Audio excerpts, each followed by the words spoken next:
영나유구 TV 시청자 여러분 안녕하십니까? 강사빈의 청년나우 진행의 강사빈입니다. 벌써 우리 강사빈의 청년나우가 네 번째 시간을 맞았는데요. 이번 시간에는 청년 정치와 관련된 이야기를 한번 꺼내보려고 합니다. 지난주죠.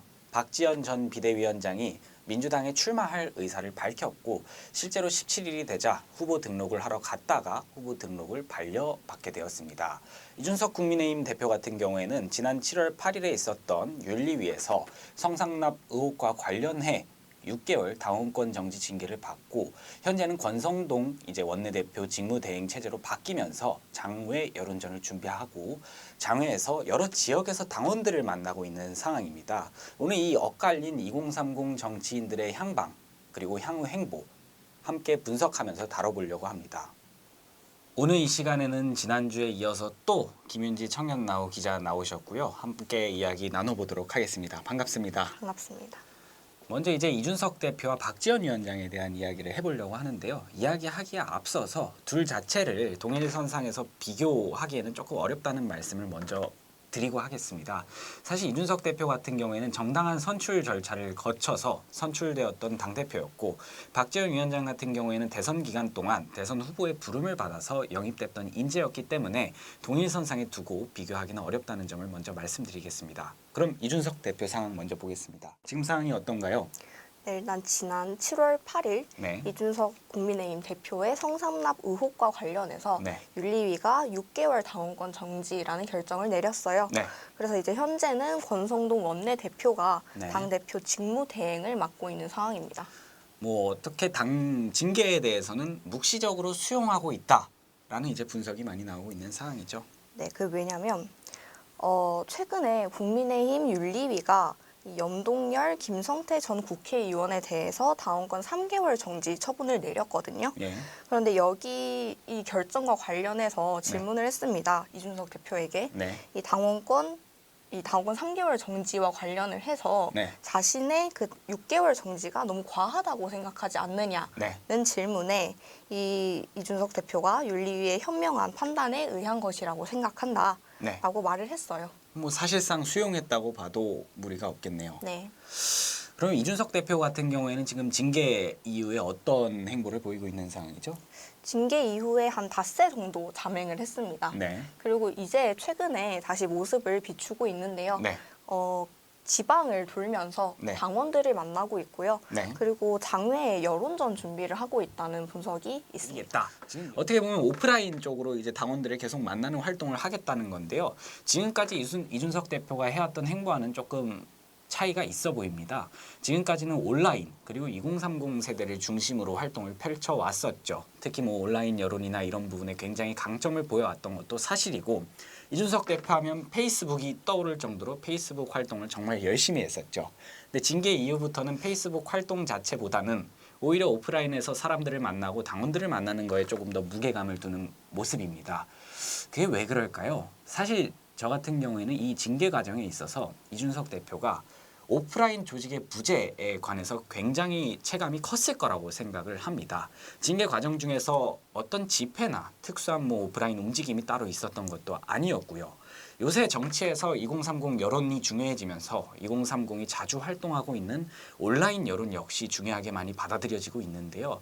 하지만 온라인 여론은 과대평가된 거라는 여러 가지 분석들도 나오고 있는 상황이고 실제로 정치는 오프라인 액션이 기반이 되어야 한다는 그게 정설이죠. 이준석 징계 과정에서 어떤 윤리위를 향해서든 아니면 이준석 대표의 무고함 이런 걸 주장하는 요지에 오프라인 집회나 아니면 오프라인 행동이 전혀 없었다는 거. 그 부분에서 조금 부족함을 많이 느끼지 않았나. 그리고 그 부분을 보완하고자 하고 있지 않나 하는 생각이 들고요.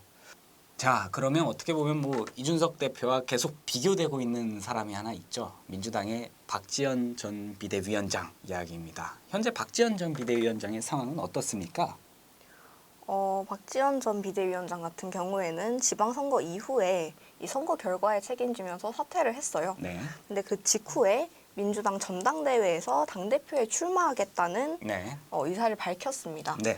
그러나 지금 이 현재 입당한 지 당원 가입 6개월, 네. 당비 납후 6회 이상이라는 그 충족 요건을 채우지 못해서 네. 이 좀 출마가 어려워 보이긴 합니다. 네. 네, 실제로 18일에 전당대회 후보자 등록을 위해서 서류 접수를 하려 갔지만 네. 이 서류 접수조차 안 되는 상황이라고 하네요. 예. 뭐 서류를 파쇄하든 당에서 알아서 하시라. 18일 날 후보 등록을 하러 갔고 당에서 서류를 받을 수 없다고 말하자 박지원 위원장이 직접 남기고 온 말입니다. 이 박지원 위원장의 행보를 어떻게 봐야 할까요? 사실 저는 초반에 박지원 위원장을 굉장히 좋게 봤었습니다. 좋게 평가를 했었고 실제로 민주당이 어떻게 보면 그 당시에 대국민 사과를 했던 인물이었죠. 그 이후로 이제 민주당 지도부와도 어떻게 보면 불화가 돋고 그렇기도 했었는데 그런 모습을 봤을 때 정말 어떻게 보면 이 당을 혁신하고 쇄신하고자 하는 의지가 있구나. 더불어서 메시징 능력이 굉장히 좋구나 평가를 했었습니다. 근데 저는 이번 출마 과정을 보면서 그 평가가 틀렸다라는 생각을 했었는데요. 사실 어느 조직이든 대표라고 하면 그 조직의 규칙, 뭐 법, 수호하는 의무를 지니고 있죠. 우리 왜 대통령도 취임식 할 때 헌법을 수호하고 그 얘기를 하지 않습니까? 근데 당원 당규상에 6개월 이상 당비를 납부했어야 됐다. 6개월 전에는 그 당원 가입을 했어야 됐다. 그 내용이 써 있음에도 불구하고 본인이 공동 비상대책위원장까지 지냈기 때문에 예외 사항으로 인정될 수 있다. 이런 주장을 하는 거는 사실 명분 자체가 깨지고 들어가는 거라고 봅니다. 안 그래도 박지원 위원장 같은 경우는 오프라인 조직 부재, 뭐 이준석 대표와 마찬가지로 여느 청년 정치인이 가지는 문제입니다. 조직이 부족한 정치인입니다. 자금도 부족한 정치인입니다. 하지만 그 상황에서 쇄신하겠다는 의지로 당에 들어갔지만 설령 이번 전당대회에서 당대표가 된다고 하더라도 너 처음부터 당원 당규 깨고 들어왔잖아 하는 비판에 직면한다면 할 말이 더 이상 없는 상황이 되는 거죠. 그렇기 때문에 이번 출마는 너무 성급하지 않았나. 그리고 출마 과정에서도 본인의 출마 과정에 대해서 이재명 의원에게 계속 묻고 뭐 책임지라는 식의 워딩을 굉장히 많이 썼는데요. 현재 이재명 의원은 당 소속 일개 국회의원일 뿐인데 이재명 의원에게 계속해서 책임을 떠넘기는 모습 역시 우리 정치인의 모습으로는 풀 수 없지 않을까 하는 생각이 많이 드는 상황입니다. 청년들의 정치, 청년 정치, 이제는 이 워딩이 어느 정도 자리를 잡은 것 같습니다. 하지만 자리를 잡으면 자리를 잡을수록 국민들에게 느껴지는 피로감은 더 높아지고 있는 것 같은데요. 청년이어도 화합과 중재가 가능한 리더십을 보여주는 모습이 이제는 정치권에서도 필요하지 않나 하는 생각이 듭니다. 오늘 강사빈의 청년 나오는 이쯤에서 마치겠습니다. 시청해주신 여러분 감사합니다.